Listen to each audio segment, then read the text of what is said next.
Na današnji dan, moj prvi dan rođenja koji dočekujem kao vladajući kralj Jugoslavije, sve moje misli i sva moja osjećanja upućena su vama, dragi moji Jugosloveni, vama koji patite pod okrutom rukom surovih neprijatelja.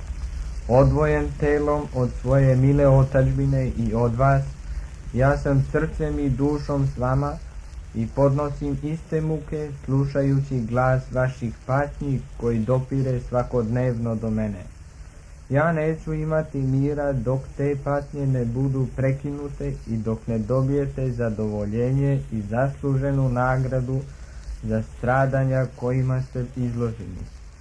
Ova svjetska kriza koja je uvukla u svoj vrtlog i Jugoslaviju donela nam je mnogo bola i muka, ali je u isto vreme čvrsto spojila u mislima i osjećanjima kralja i narod. Kad sam 27. marta uzeo kraljevsku vlast u svoje ruke, ja sam samo poslušao glas naroda koji je želeo da se i u spoljašnjoj i unutrašnjoj politici pođe novim putem. Meni jednako lebdi pred očima primjer mojih slavnih predaka koji su ostavili za sobom svetlu uspomenu, poglavito stoga što su stajali na čelu velikih narodnih pokreta.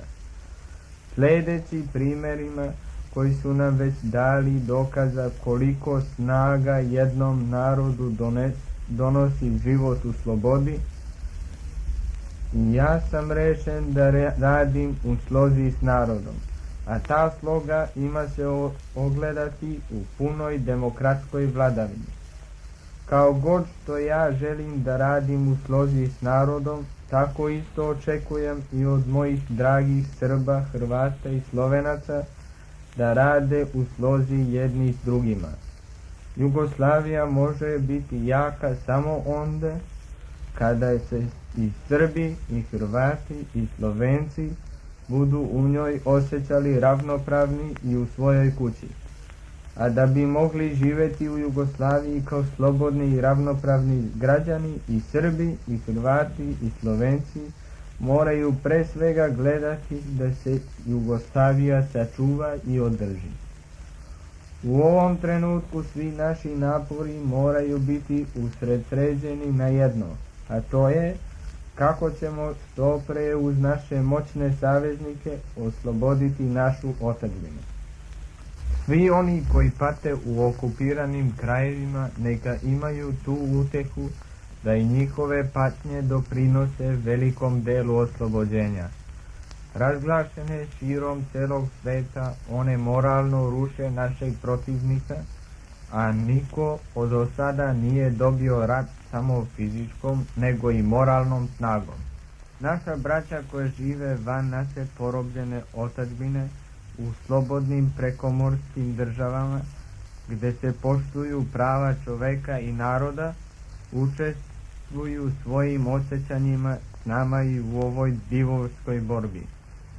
Na moralnoj i materijalnoj pomoći koju nam ukazuju i koju će nam, uveren sam, i u buduće još jače ukazivati, ja im srdačno zahvaljujem. Tu zahvalnost osjeća prema njima i stari rodni kraj. Ja se nadam da će Bog blagosloviti našu borbu za oslobođenje i da će iz ove svjetske krize Jugoslavija izaći jača nego što je bila, polja stenjena, unutra sređena po volji i prema potrebama njenog siromašnog, ali vrednog seljačkog naroda, željnog rada u miru, u svom narodnom poretku pune slobode, ravnopravnosti, društvene pravde i punog izraza njegovih kulturnih težnji i njegovih plemenitih čovečanskih osjećaja.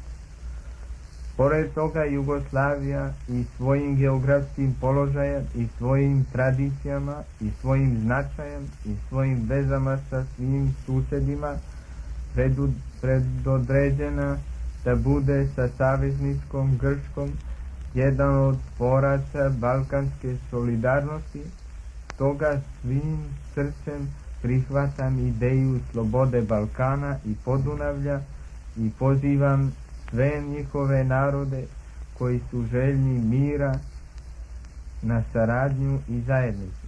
Da živi Jugoslavija! Živeo moj dragi narod!